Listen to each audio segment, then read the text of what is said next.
All right, this project here in front of me in this box, Project Nick, it says, right? It's a 1989 Kestrel 4000 triathlon bike rebuild project. Now, some of the things that are in here, what's remaining in here is just stuff that I had left from my original bike.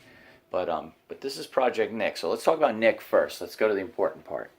All right, this is all about Nick Rott. He's a guy I credit with any success, anything that I've had go on that was positive in cycling. I credit to this man. He was the owner of B&L Bike and Sport in Kona, Hawaii. He was also the bike director of the Ironman, like it says. This photo came out of, I think, the 88 or 89 Ironman program. Nick was a great friend. He owned a great shop. In there was also George Goldstein, good friend of mine on Facebook as well as in real life. I love both those guys dearly. They definitely contributed heavily to where I went with my cycling. Here's a bike bottle from his shop.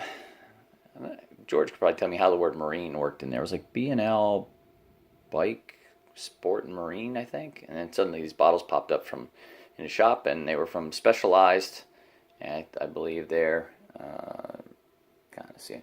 Anyway, they said that they still have the logo. They could print it out for me when I get done or almost done with the project. Let them know. Campanolo D bottle. There's a competitive edge bottle over there. Linda Jane Springmeyer worked over there. Nick would say, "Ride on." Yeah, that's what he would say. It was one of those post loss shirts that I ended up getting from B&L. I went with Santé on that Kestrel. That was a Emron white, gorgeous bike. I had like the first one in the islands that was that had the gray font on it. I was expecting to get the dark black one, and it showed up, and I was like, wow, that's brand new. So yeah, it was real pretty stuff. So you got the white bike, and you got the white shifters and the white derailleurs, gray accent there. Got the derailleur. I was kind of surprised that they actually didn't make white hubs, but they got the Santé logo on them. You can see that, and got some Look P66 pedals, Cell Italia turbo saddle, steel rails, the old school way. That's the way it was back then.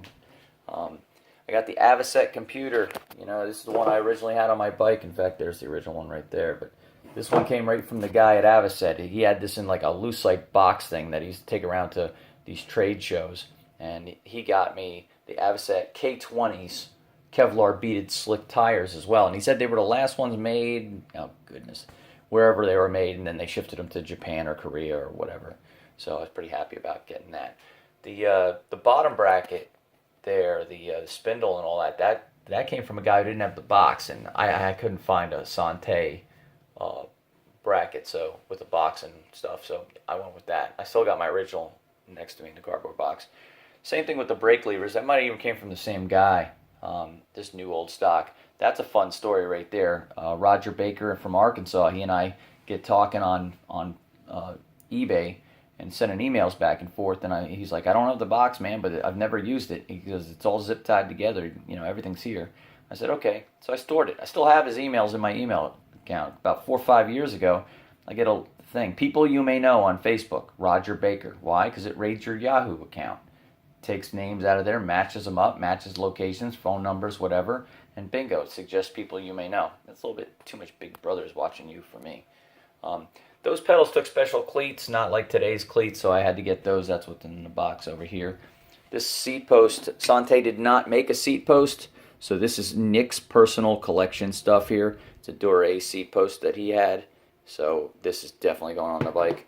The original drivetrain stuff, I could buy another crank arm and all that. That's not an issue, but I kind of want to go with the old one that I had, as well as the cassette. So that was the cassette that came on it. And I believe that date's wrong. I believe it was May 9th. So there you go. In a bike wheel bag out in the living room, I have a pair of Mavic Open 4 CD rims and the K20 Avocet tires that also came from the same guy. The computer came from.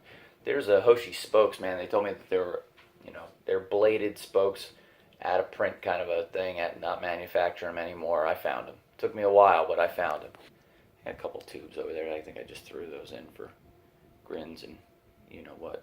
So that's about it. That's Project Nick. That's where it stands right now. The bike frame is at my mom's house. I did get a new front fork for this bike, and because it was a Tongay aluminum fork, I did not want to put that back on because they were recalled. You can even see like mine is cracked. Thank God I didn't go down. I did get a Kestrel EMS fork for that, so that baby's going to go on there. And I'm not sure if I should paint it white or not, but I ask myself all the time, what would Nick do? What would Nick say? He'd say ride on. I don't think he'd care if it was carbon exposed or not, but I'd like it to go white. So we'll see what happens. All right, that's it. Thanks for watching.